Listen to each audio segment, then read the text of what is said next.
Asalaamu calaykum waraxmatullaahi wabarakaatu kulanti wacan oo wanaagsan idilkiinba meel walbaad joogtaan iyo si walba inoo maqashaan kuna soo dhawaada barnaamij kooban oon uga hadlayno dhacdooyinkii ugu dambeeyey ama xaaladihii ugu dambeeyey dhacdadii maanta aroortii hore ee ka dhacday deegaanka lagu magacaabo Afridood ee gobolka Hiiraan iyo waxyaabihii ugu dambeeyey inaan update idiin siino hadduu rabbi idmo runtii waxaa saakay aroortii ka dhacday duleedka magaalada Beledweyne gaar ahaan deegaanka lagu magacaabo Afridood dhibaato ay geysteen nimankii nabaddiidka ahaa ee al-shabaab dhibaatadaas runtii ay ku ekeeyeen dad masaakiin ah shacab ah maras ah oo runtii deegaankaasi isaga kala gooshahay runtii dhibaatadii ay dadkaasi geysteen ayaa waxaa ka dhashay saameyn kala duwan waxaa lasoo sheegayaa in khasaarihii meeshaasi ka dhacay uu kasii badanayo marmarkii ka dambeysay iyada oo dhibaatada meeshaasi ka dhacday ay noqotay dhibaato aad shacabka gobolka Hiiraan ay u hadalhayaan maamulka gobolka Hiiraan iyo ciidamada macawisleyda ayaa la sheegayaa in ay wadaan abaabulkii ugu dambeeyay oo ay nimankaasi uga saarayaan ama uga sifeynayaan guud ahaan gobolka Hiiraan kooxda al-shabaab ayaa waxay weerar gaadma ah oo dhumaaleysi ah ku ekeeyeen dad kolonya ah oo marayay wadadaasi oo u socday deegaanka Maxaas ama duleedka magaalada Beledweyne meel u dhow ayay ku gumaadeen dadkaasi masaakiinta waxaa la sheegay in dadkaasi ay u ugaarsadeen qaab beeleed oo ay ula jeedeen in ay ku aargudanayaan maadaama maalmihii ugu dambeeyay maamulka gobolka Hiiraan ay doonayeen in ay nimankaasi ka sifeeyaan gobolka iyadoo maamulka gobolka Hiiraan ay sameeyeen tilaabooyin ay gobolkaasi nimankaasi uga saarayaan kooxda nabaddiidka ee al-shabaab oo ku dhumaalaysanaysa aagaasi ayaa waxa ay habeenkii xalay ahaa amaba saaki aroortii weerar gaadmaa ku ekeeyeen dad masaakiina waxba galabsanin tirada dhimashada ayaa waxaa lasoo sheegayaa inkastoo wararka kala duwan ka imaanayaan haddana weli tiro sax ah oo meeshaasi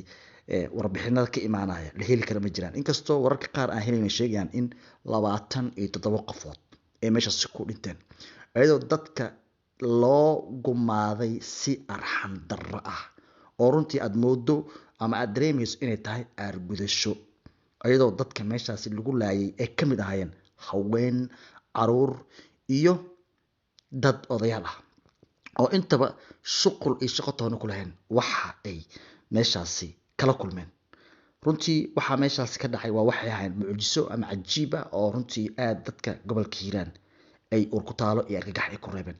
maamulka gobolka Hiiraan iyo macawisleyda ayaa waxay bilaabeen in ay abaabul ka dhan ah nimankaasi wacadna ku mareen in gobolka Hiiraan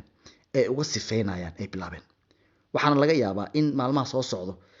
nimankan dowladda maamulka gobolka Hiiraan iyo macawisleyda oo dhinac ah oo iskaashanaya in ay weerar duulaan ah ay ku qaadaan nimankan diinta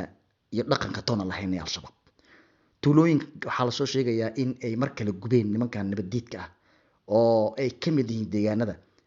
ceel hele baar dhabaq nuur fanax sidoo kale waxaa lasoo sheegayaa in deegaanka maxkamadda ay u aadi jireen dadka shacabka ah ee la yidhahdo booco ay u hanjabeen dadkii deegaankaasi ayagoo ay u hanjabay in ay ayagana ay bireynayaan arrintan ayaa waxaad moodaa in ay ku salaysan tahay aargoosi ka dhan ah dadka shacabka gobolka Hiiraan ayada oo wadankaasi ama deegaanadaasi guud ahaanba dalka Soomaaliya ay ka jiraan abaaro runtii aad looga deerinayo bini'aadanimada meesha ka jirtana ee aad u hooseyso ayaa haddana gobolka Hiiraan waxay ugu sii dareen weeraro iyo dhiig daadin fara badan iyo xasuuq ka dhan ah shacabka gobolka Hiiraan arrintan ayaa waxa ay soo dedejinaysaa in gebi ahaanba nimankani gobolka Hiiraan laga sifeeyo sida ay inoo sheegeen maamulka gobolka Hiiraan iyo ciidamada macawisleyda oo haddaba ku guda jira